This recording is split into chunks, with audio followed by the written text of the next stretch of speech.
Monsieur, dame, Tanguy Koki.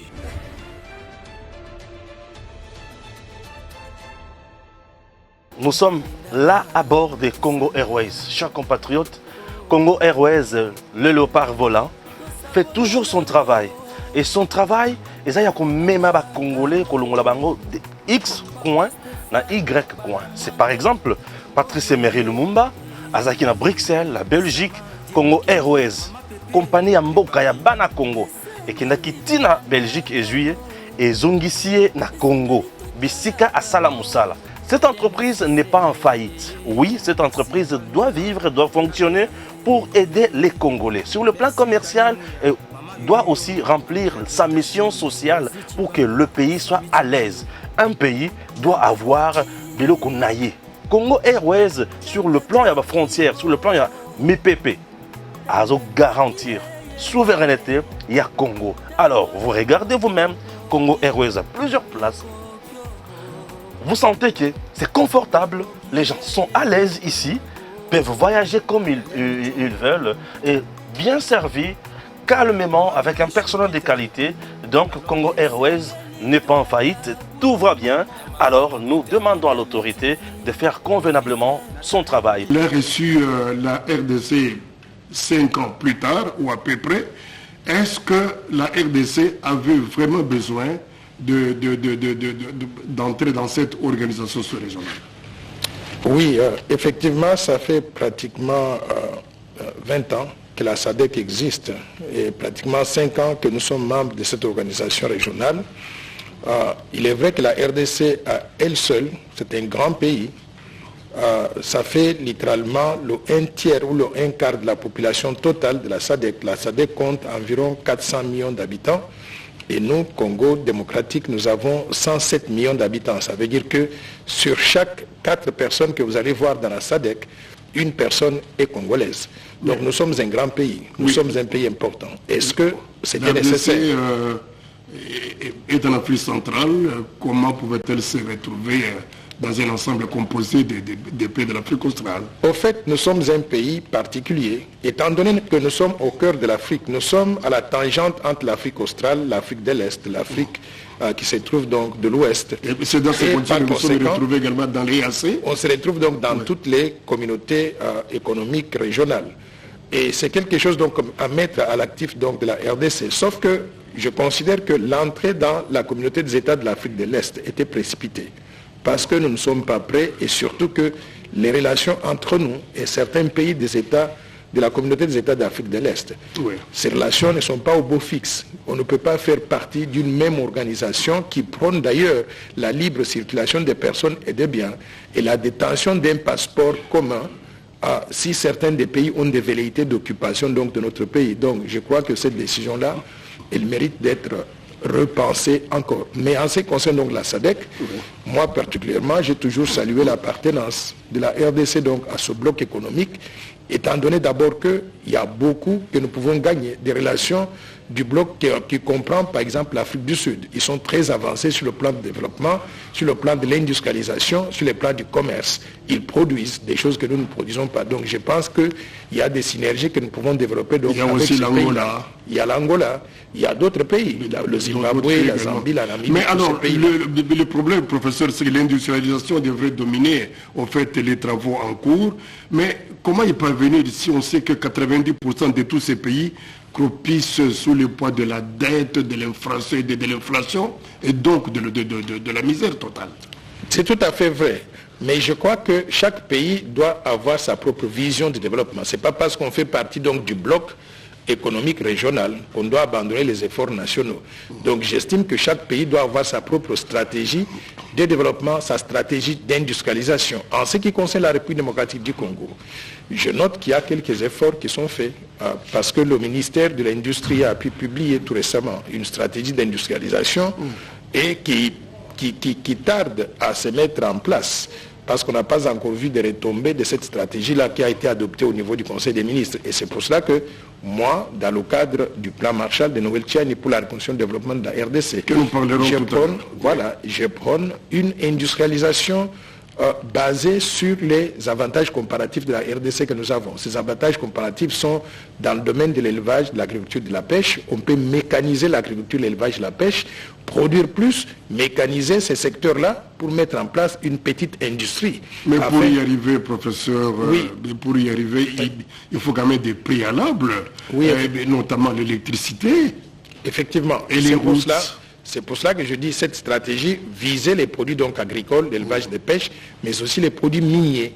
Nous pouvons aussi mécaniser ces secteurs-là de façon à ce qu'il y ait transformation locale de nos matières premières en produits finis, produits semi-finis. On ne va pas tout faire, il faut commencer quelque part, mais pour le faire, il y a des préalables. Vous allez voir tout à l'heure quand je vais présenter le mini-plan Marshall pour le Grand Kasaï. En réalité, ça résume plus ou moins toutes les conditions économique et sociale de toute la République démocratique du Congo. Ce que je propose pour le Grand Kasaï, vous allez voir qu'au fur et à mesure que je vais aller dans d'autres parties de la République, il y aura des propositions similaires. Donc, il faut qu'on mette en place des préalables tels que les routes de qualité. Quand je parle des routes, de qualité sont des autoroutes, pas des petites routes, la banabana que nous avons aujourd'hui.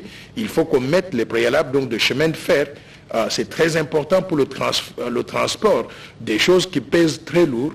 Il faut qu'on mette en place un système d'eau et d'électricité. Oui, on a approfondi ça tout à l'heure. Pour rester d'abord dans la SADC, il y a le problème de libre-échange qui n'est pas encore effectif, la libre circulation des personnes, et donc l'intégration. Mais tout cela a peine à pouvoir s'installer. Comment est-ce qu'on peut développer une Afrique australe dans ces conditions-là? Oui, la libre circulation des personnes et des biens, le libre-échange, ce sont des notions qui sont des objectifs vers lesquels nous tendons, mais que nous n'avons pas encore réalisés pour l'instant. Et moi, je considère qu'un pays comme la RDC... Mais du moins, il n'y a pas un début dans tout ça. Bon, il faut qu'on commence quelque part. Il faut qu'on commence quelque part, mais je dirais qu'un pays comme la RDC, on doit se poser la question... Quand nous faisons partie de ces blocs économiques qui prennent le libre-échange au niveau continental, comme la ZLECAf par exemple, la zone de libre-échange au niveau africain, c'est une très bonne notion, c'est un très bon concept. La ZLECAf, quand vous regardez tous les pays membres, nous avons beaucoup à gagner en tant que République démocratique du Congo. Mais est-ce que nous sommes prêts? Par exemple, la population africaine totale, elle est de 1,4 milliard de personnes. Cela peut justifier certains investissements importants dans notre pays. Ça veut dire que si une entreprise veut investir donc en RDC pour produire et ne va plus viser simplement un marché de 107 millions d'habitants des Congolais que nous avons. Elle peut viser maintenant un marché de 1,4 milliard de personnes au niveau continental. Donc elle peut exporter vers ces pays-là sans restriction. Donc ça présente certains avantages comparatifs pour nous. Mais la question est de savoir, est-ce que nous sommes prêts? Qu'est-ce que nous produisons aujourd'hui pour exporter vers d'autres pays? Est-ce que nous n'allons pas devenir simplement un dépotoir des produits étrangers fabriqués au Kenya, fabriqués au Rwanda, fabriqués en Afrique du Sud, alors qu'eux, ils peuvent exporter vers chez nous et nous n'avons rien à exporter vers leur marché? C'est là que se pose la question donc de la préparation. Est-ce que nous sommes préparés suffisamment pour faire partie de ces blocs? Et tout ça, professeur, sur fond d'insécurité. Et donc le terrorisme, en fait, qui menace, qui retarde le développement, le décollage. C'est tout à fait vrai.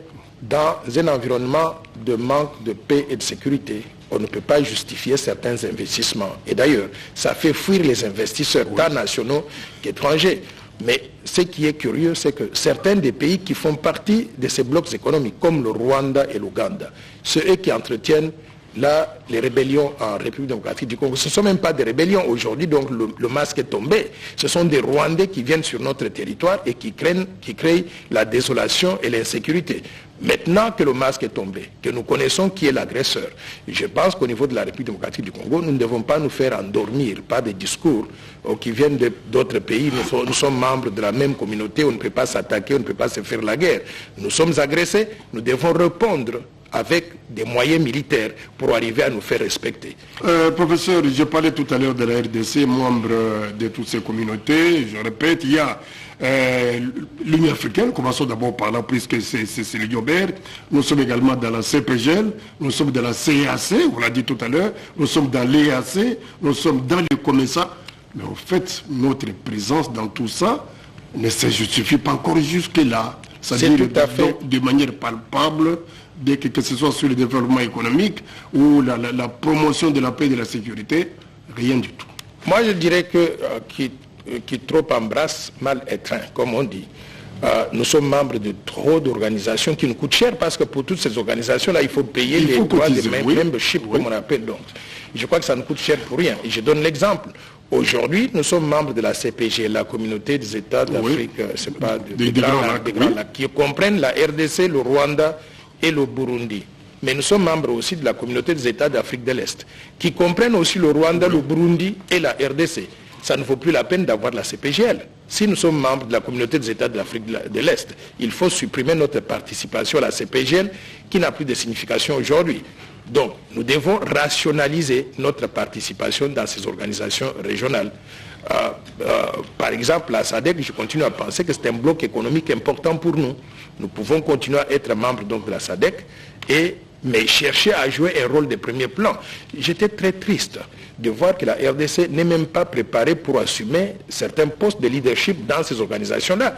Nous avons présenté un secrétaire exécutif pour la SADC et on l'a présenté de façon précipitée.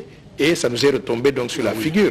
On n'a pas gagné donc ce poste-là. Nous n'avons aucun poste sur le plan des organisations internationales qui se trouvent dans les mains des Congolais. Ni la francophonie, ni la SADC, ni la communauté des États d'Afrique de l'Est, ni la CPGL, ni la Banque africaine de développement.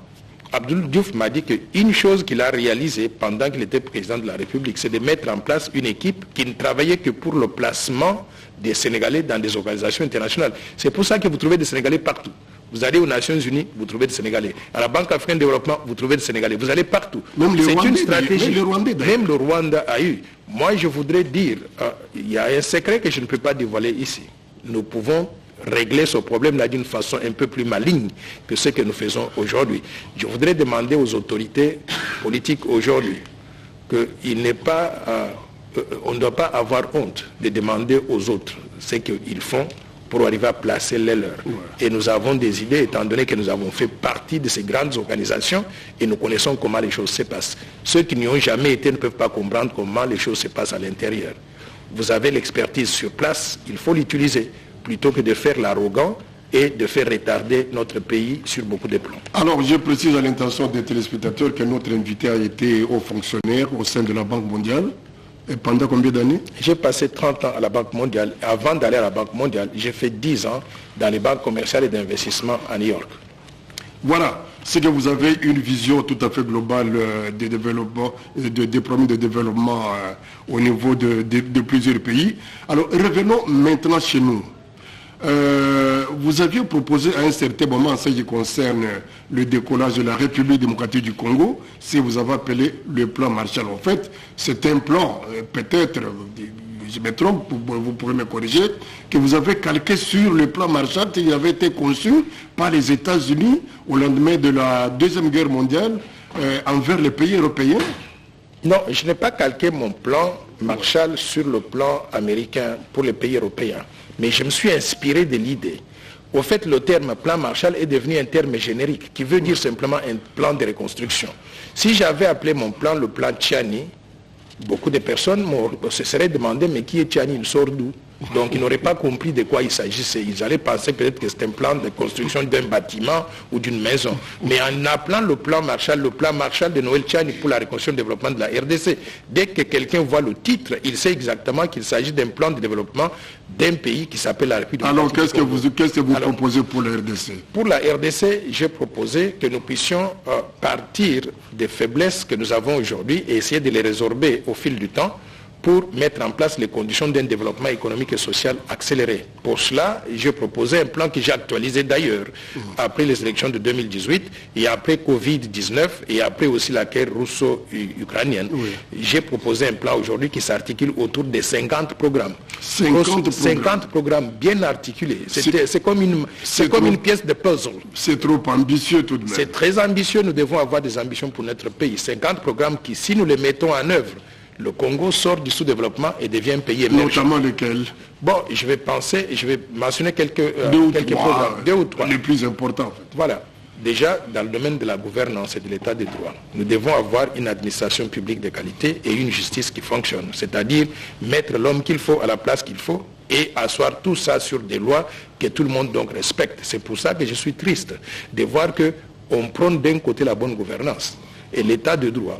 quand on arrête des gens qui ont mis les mains dans les caisses de l'État, on les met en prison, la personne commence à dire j'ai mal aux pieds, mal à la tête, mal aux dents, et directement on sort la personne, on l'envoie aux soins médicaux à l'étranger. Mais c'est un criminel qu'on envoie à l'étranger. Pourquoi? Parce que l'argent qu'il avait détourné aurait pu aider à construire un hôpital dans lequel il pouvait se faire soigner au pays, où on peut se faire soigner aussi donc beaucoup de nos compatriotes. Alors, donc il y a une contradiction dans ces conditions. Oui. Autre articulation, c'est le plan de l'industrialisation du pays. Industrialisation, j'ai dit tout à l'heure, dans le domaine agricole, élevage, la pêche, mais aussi dans le domaine minier. Les caractéristiques de l'économie congolaise aujourd'hui, c'est que nous produisons de ces matières premières, on les envoie pour consommation à l'extérieur, pour transformation ailleurs, et on laisse le chômage ici et on crée des emplois à l'extérieur. Je veux qu'on inverse donc l'équation, c'est-à-dire que tout ce que nous produisons, cherchons à le transformer localement, adoptons des politiques pour attirer des investisseurs afin qu'on crée cette base productive dans notre pays. Je donne un exemple. Nous avons aujourd'hui le coltan.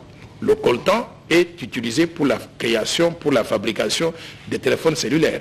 J'ai présenté cette idée-là aux entreprises en Chine, pas en Chine, au Japon, à Tokyo, à l'université de Tokyo.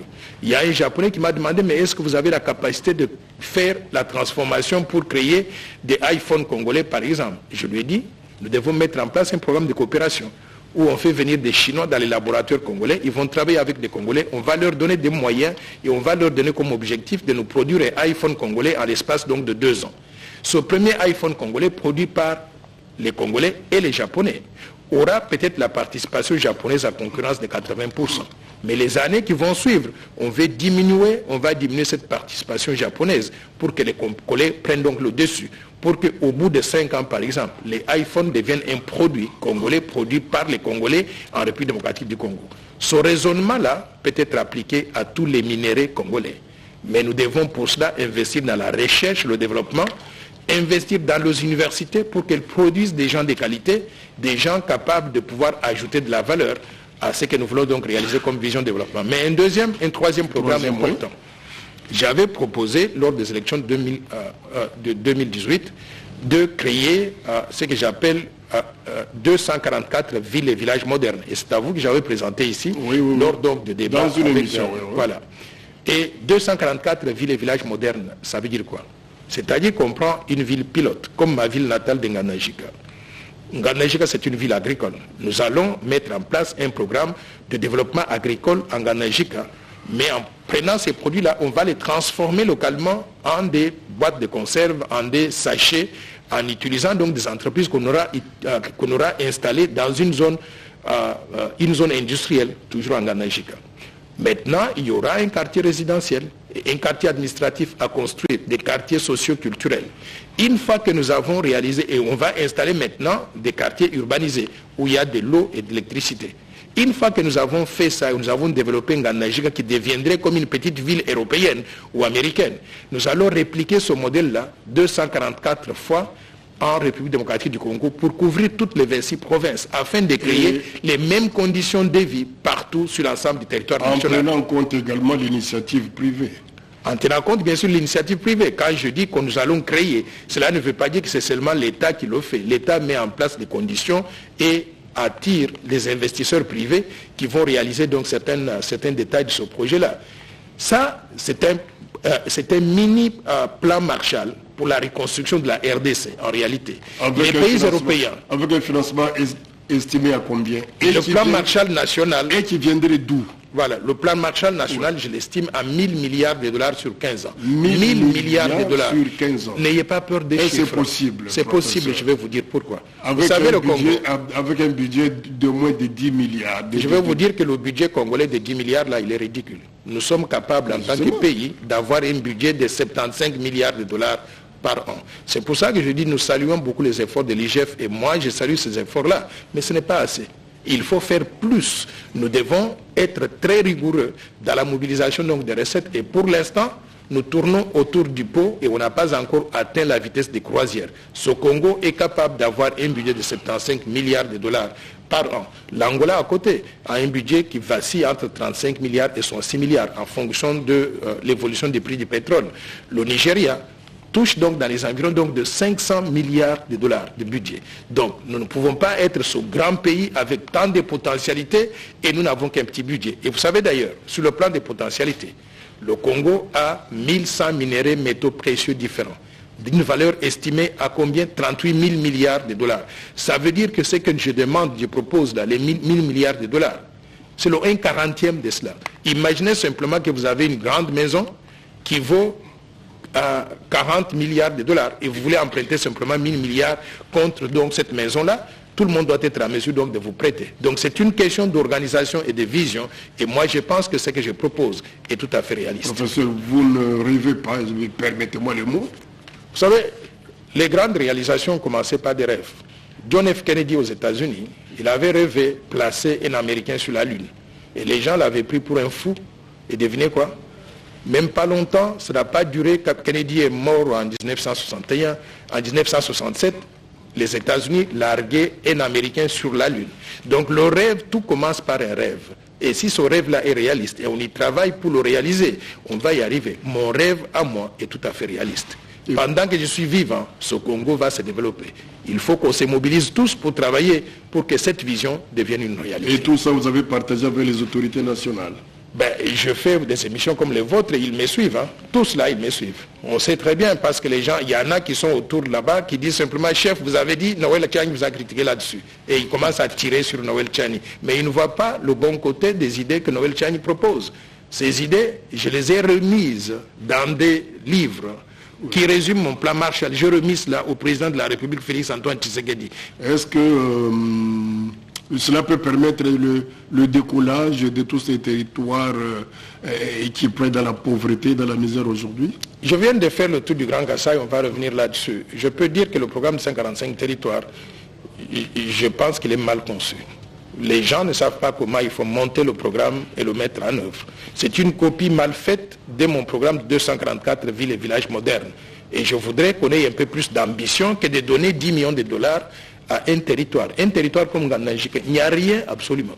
Le président de la République est passé par là. Il a vu la route qui est partie de Mbujimaï à Ngandajika puis Kabinda. Il était cloué dans la boue là-bas. Mais à la fin de la journée, vous donnez 10 millions de dollars à ce territoire-là, ça ne va servir à rien. Alors, puisque vous parlez de Ngandajika, restons-y. Vous venez donc du Grand Kasaï, votre région d'origine. 50 ans après, vous avez dit, ce qui est énorme. Tous les enfants, tous les bébés sont déjà des adultes. Quel est le constat que vous avez fait sur place, sur le plan socio-économique? Le constat, il est amer, il est catastrophique. Nos populations sont abandonnées à leur triste sort. Les gens meurent de faim dans un environnement où ils pouvaient être très riches. Et le Grand Kasaï est en train de mourir de lui-même. Pourquoi? Parce que quand vous entendez aujourd'hui, on parle d'exode des Kasaïens vers le Katanga, vers Kinshasa, des gens qui viennent ici, qui viennent faire des wewa. Ce sont des compatriotes de qualité, qui ont étudié, qui ont obtenu des diplômes, mais qui sont abandonnés à leur triste sort. Pourquoi? Parce qu'il n'y a pas de création d'emploi. Par conséquent, aujourd'hui, le Kasaï est mort littéralement. Il n'y a pas d'infrastructure de base, il n'y a pas de route, il n'y a pas d'autoroute, il n'y a pas de chemin de fer, il n'y a pas d'école de qualité, il n'y a pas d'hôpitaux de qualité. Les gens ont même abandonné. Comment voulez-vous faire les champs qu'on faisait dans le temps si vous produisez et vous n'êtes pas capable d'acheminer votre production vers les centres de consommation? Vous arrivez à la station de train de Mweneditu. Vous trouvez que c'est une station qui est morte. Donc, on n'a besoin pas de faire des petits efforts là. Quand j'entends des gens qui disent « Oh non, on va construire telle école, on va construire tel hôpital », ce sont des actions isolées qui ne vont donner aucun résultat sur le plan du développement global.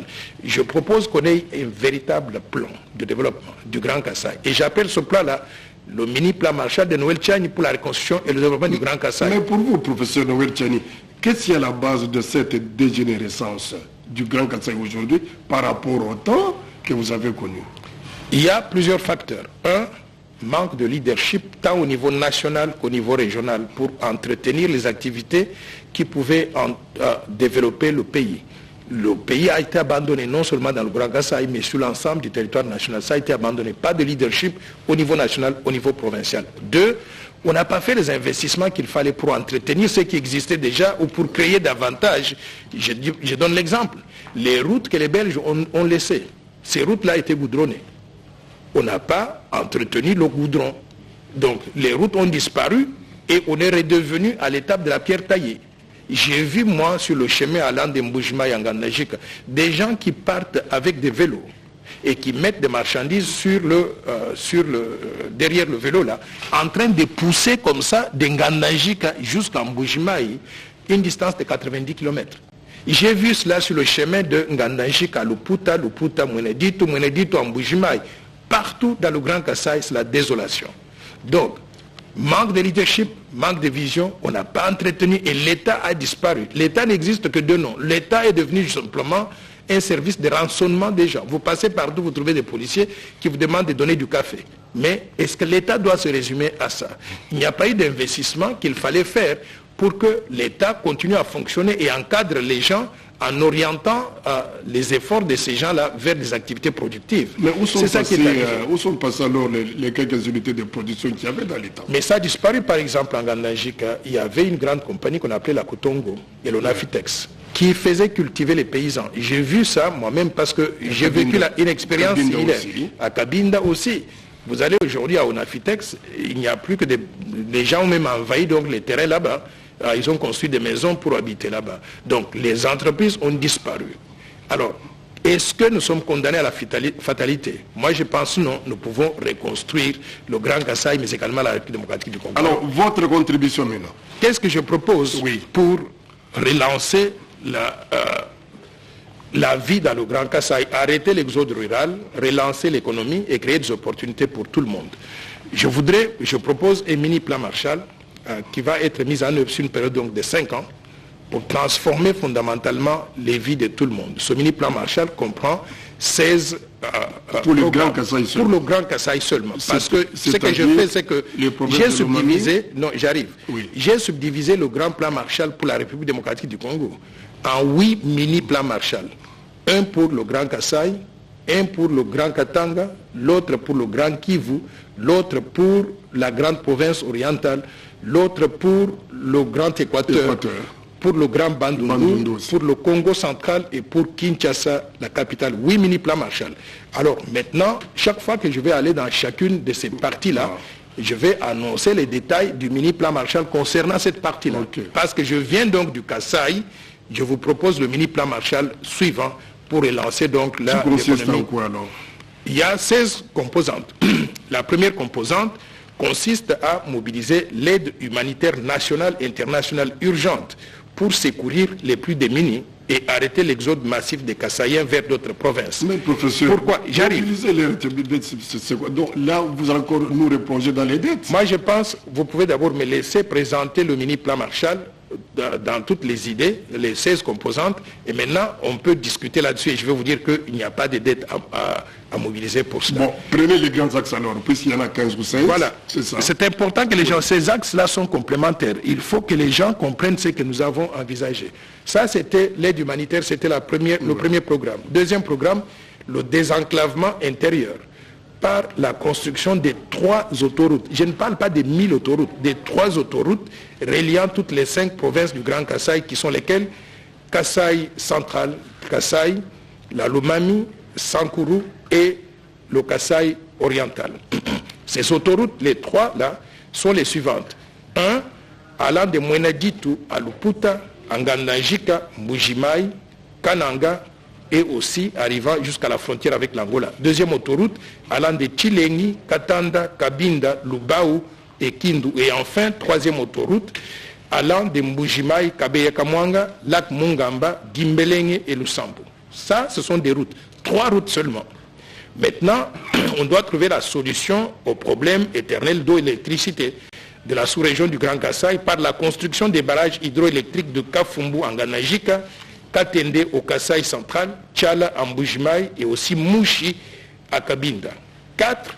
La relance de l'économie par la réhabilitation et la restructuration de la plus grande compagnie minière du Kasaï, qui est la MIBA, la minière de Bakwanga, et la création d'entreprises telles que la Kotongo, l'Onafitex et l'usine de traitement d'huile de palme et ses dérivés, ainsi que la mécanisation de l'agriculture, de l'élevage et de la pêche pour faire une industrie agroalimentaire complète dans le Grand Kasaï. 5. la relance de l'industrie pétrolière et minière, car le Grand Kasaï comprend des minéraux. Il y a du pétrole là-bas? Exact. Le pétrole se trouve à Losambo, non exploité jusqu'à ce jour. 6. La réhabilitation et la construction des écoles et hôpitaux aux standards internationaux pour former l'élite et la main-d'œuvre qualifiée et compétitive. 7. La restauration de l'autorité de l'État, la réhabilitation de la justice et de l'administration publique. 8.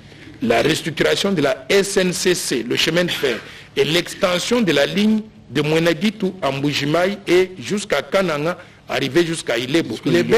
Les Belges ont laissé ça en cours de route. Il faut qu'on termine donc la construction. 9. L'implantation d'une usine de production de ciment et des matériaux de construction à Katanda et à Benakaniki, mais aussi à Kabinda. Il y a des sols argileux et des pierres qu'on peut utiliser pour faire des routes, mais également des bâtiments de qualité. 10. La construction d'au moins un marché public, qui sont lesquels? Mbujimaï, Kananga, Chikapa, Gandajika, Mwenaditu, Luputa, Lusambo, Kabinda, Lodia, Louisa et Ilebo. 11. La mise en place des mécanismes d'assainissement de la ville, y compris la voirie urbaine et le transport en commun dans chacune des grandes villes du Grand Kasaï. Le transport en commun n'existe pas. On ne peut pas simplement se contenter d'avoir Transco à Kinshasa et on abandonne l'intérieur donc du pays.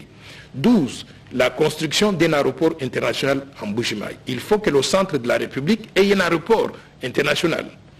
13. La construction des quartiers résidentiels modernes, urbanisés et le lancement d'un programme de facilitation d'accès au financement de l'habitat.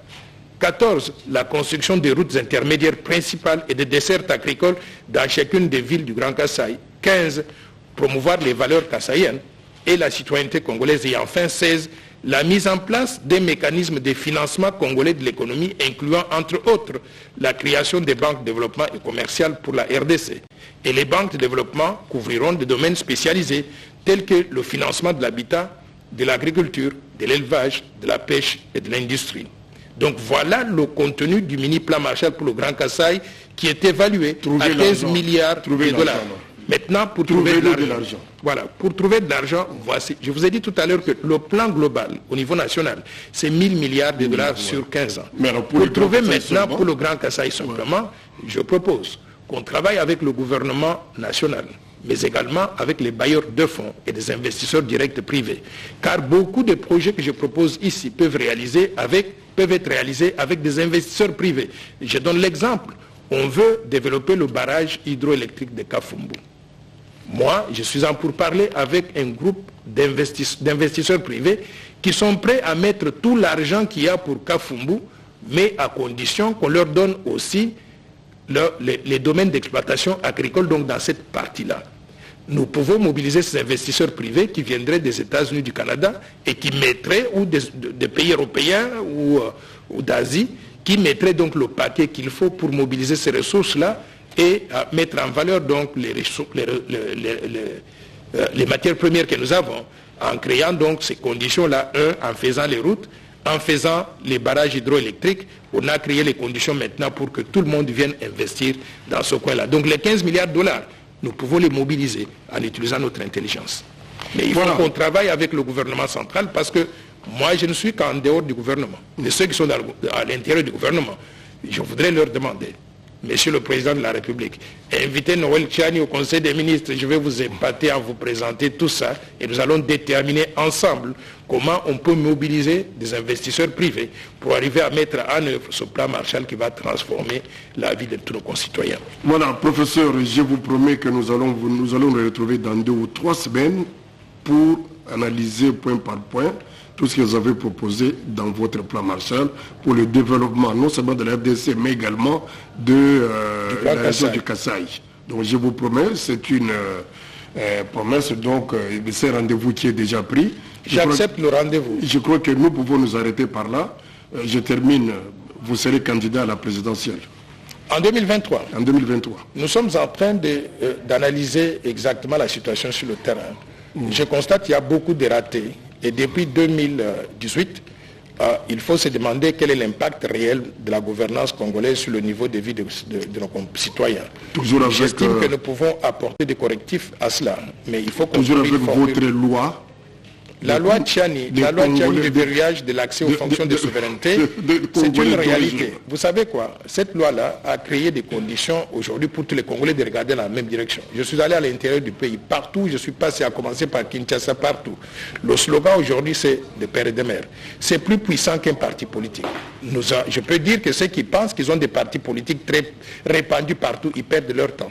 La loi des pères et des mères réunit tous les Congolais, quelles que soient les provinces, pour que nous puissions tous mettre en place un leadership en 2023 ou au-delà, qui soit congolais, qui a une vision congolaise et qui mobilise les Congolais au profit des Congolais. Il n'y a pas de personnalité visée dans votre proposition de loi. La loi, elle est impersonnelle. Et toute personne qui se sent congolais devrait être concernée par ça. Mais tout celui qui pense qu'il est visé par cette loi-là qui est impersonnelle, c'est que réellement il n'est pas congolais. Ce que nous disons d'ailleurs, c'est que tous les Congolais, quelles que soient leurs catégories, sont les mêmes. Que vous soyez Congolais de père ou de mère, des Congolais de père et de mère, des Congolais naturalisés, ou purement des Congolais qu'on a ramassés dans la rue, qui soient des Chinois, mais ils sont devenus Congolais parce qu'ils se trouvent sur le territoire congolais. Ils sont tous les nôtres, ils sont Congolais. On leur donne cette possibilité-là de faire tout ce qu'ils veulent dans leur pays, dans notre pays. Nous disons simplement que quelques fonctions de souveraineté, estimées à 100 postes au maximum, ces fonctions-là doivent revenir aux propriétaires de la terre, c'est-à-dire les Congolais de père et de mère, qui n'ont pas de loyauté à un autre pays qu'à la République démocratique. Professeur, merci. Rendez-vous dans 15 jours pour continuer ce débat sur le développement du Grand Kasaï et aussi le développement de toute la République démocratique du Congo. Mesdames et messieurs, c'est terminé. Merci. Messieurs, dames, Tanguy Koki.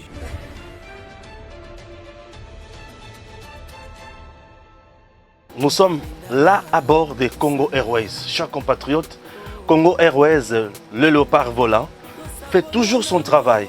Et son travail, il y a même des Congolais de X coin na Y coin. C'est par exemple Patrice Emery Lumumba, Azaki na Bruxelles, la Belgique, Congo Airways, compagnie Mboka ya Bana Congo, et qui n'a quitté na Belgique et juillet, et Zongisie na Congo, Bisika à Salamusala. Cette entreprise n'est pas en faillite. Oui, cette entreprise doit vivre, doit fonctionner pour aider les Congolais. Sur le plan commercial, elle doit aussi remplir sa mission sociale pour que le pays soit à l'aise. Un pays doit avoir de l'eau qu'on aille. Congo Airways, sur le plan, il y a la frontière, sur le plan, il y a MIPP. À garantir souveraineté, il y a Congo. Alors, vous regardez vous-même, Congo Airways a plusieurs places. Vous sentez que c'est confortable, les gens sont à l'aise ici, peuvent voyager comme ils veulent, et bien servis, calmement, avec un personnel de qualité. Donc Congo Airways n'est pas en faillite, tout va bien. Alors nous demandons à l'autorité de faire convenablement son travail.